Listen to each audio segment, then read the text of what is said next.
Hello everyone, I'm Tony and welcome back to my new series, Editing Amateur Hour. Last time I began my journey to learn video editing through a series of weekly challenges. Got off to a little bit of a rough start in week 1 when I tried to recreate the hologram that was used in a Funhouse video. But as the week went on, I saw some improvement, I got a lot of positive feedback on it, and I even heard from Ryan Haley. Yes, Red State Ryan himself, the editor over at Funhouse, was kind enough to not only just leave a nice comment, but he basically gave me a tutorial on how to make the hologram even better. He suggested adding some VHS-style horizontal lines to give it an even more digital feel.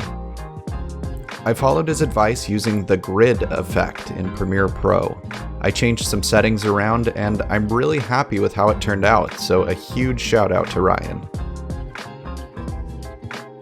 This week, I'm taking on something even more ambitious. Transformations. Turning into a werewolf might be out of the question for someone like me with no editing experience, but a simple jump cut wouldn't look that good either.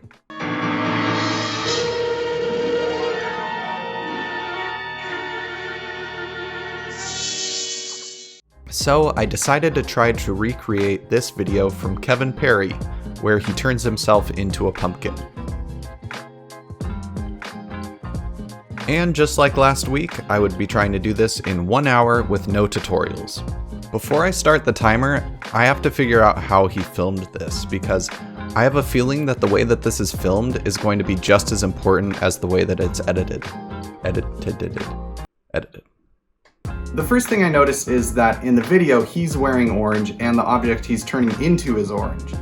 This could just be a coincidence, but I have a feeling when you're trying to blend two objects together, being in the same color scheme probably helps. So since I'm turning into something gray, I'm going to go change into the grayest clothing I have. Much better. Now, the second thing I noticed is that when he's at the highest point of his jump, that lines up almost perfectly with where they threw in the pumpkin. So I'm gonna need to do a lot of takes to make sure that one of my jumps lines up with where I throw the pumpkin. Did I mention I don't know what I'm doing? Okay. And so it was time to jump. And jump. And jump. The quarantine had clearly driven me to the brink of madness. Then I moved on to the pumpkin and again recorded way too many takes.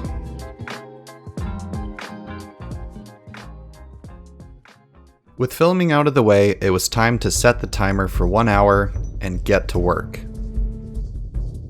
I started off by scrubbing through the footage and marking all the jumps. I wanted to find one take where I got curled up into a pumpkin-like ball. I settled on this beauty of a take. Now I needed a matching take where the pumpkin crossed this area. And with 45 minutes left, I was in good shape. I had all the clips that I needed. That'll do.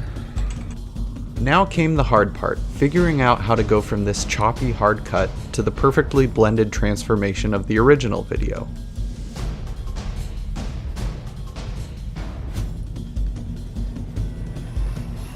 I tried dropping the opacity, but that just kind of made me look like I faded away.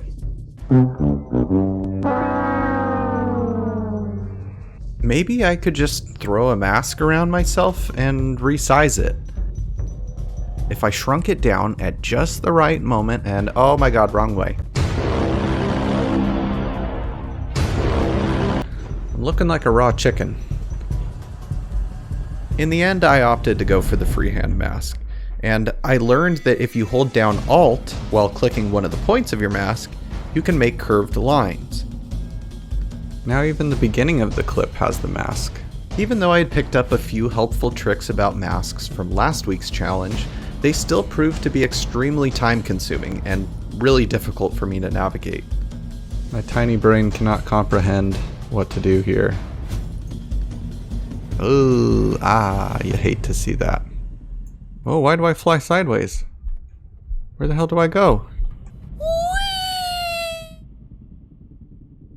Things were kind of falling apart, so with my remaining time, I resized, rotated, faded, blurred, and added anything else I could think of to try to make this transformation look more convincing. An hour had passed. It was time to see the results.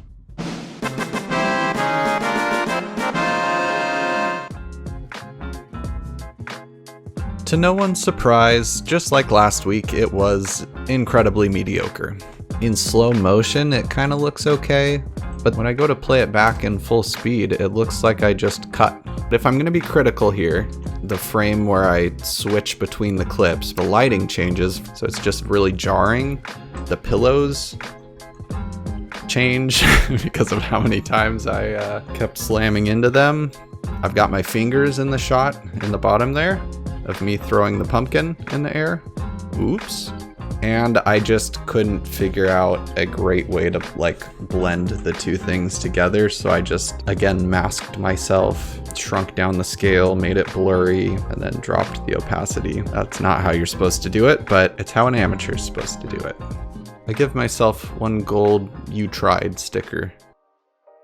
I spent the remainder of the week researching how the pros do it. At first, it was a little tough to know exactly what to search for, and that led me to some weird parts of the internet.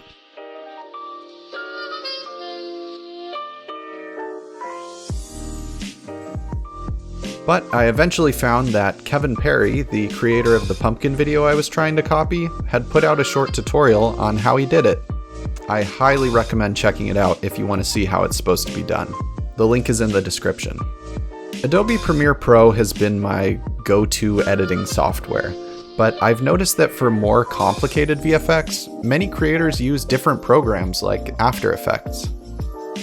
I've shied away from them because, honestly, it seemed overwhelming, and it felt safer to stick to the one that I'm at least slightly familiar with. But I decided to dip my toes in the water with this tutorial from Jacek. He utilized an effect called liquefy to manipulate the shape of objects. I used that to distort the pumpkin so that it fit the outline of my body, then skipped a few frames forward where I wanted it to revert back to its original pumpkin state. I applied that same idea to the second clip, shrinking myself down to pumpkin size. I still have a long way to go. This is definitely an effect I want to keep practicing with, and I'll have to do a follow-up video somewhere down the road. Make sure you go check out Jacek and Kevin's videos for better tutorials, and let me know what video you want to see me take on next week.